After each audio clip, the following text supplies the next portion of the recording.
Ay babala ang International Monetary Fund. Nalagay umano sa alanganin ng Land Bank at Development Bank of the Philippines matapos nilang maglaan ng 75 billion pesos para sa Maharlika Investment Fund.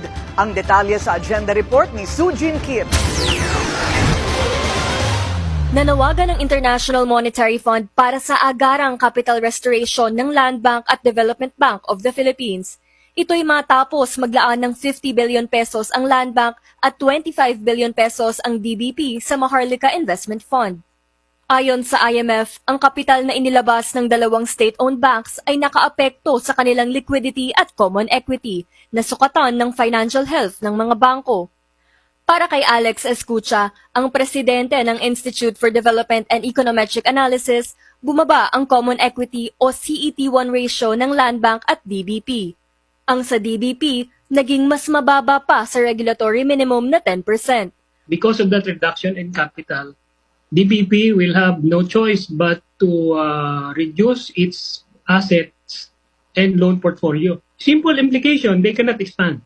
Matatandaang humingi ang Land Bank at DBP ng regulatory relief mula sa Bangko Sentral ng Pilipinas matapos ang kanilang kontribusyon sa MIF. Ibig sabihin nito, sa loob ng 2 hanggang 3 taon, hindi sila papatawa ng mga penalties sa kanilang pag-deviate sa regulatory capital requirements.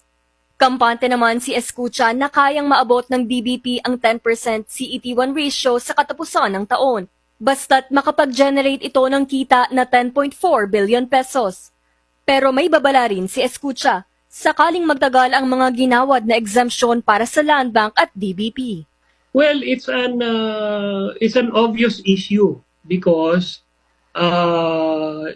dapat kasi to keep the playing field. Kasi if that requirement is good for the private sector banks, that should also be applied to the government-owned banks. It's as simple as that. Ang MIF ang kauna-unahang sovereign wealth fund ng Pilipinas na naglalayong makapag-invest sa iba't ibang proyekto gaya ng infrastruktura, renewable energy at digitalization.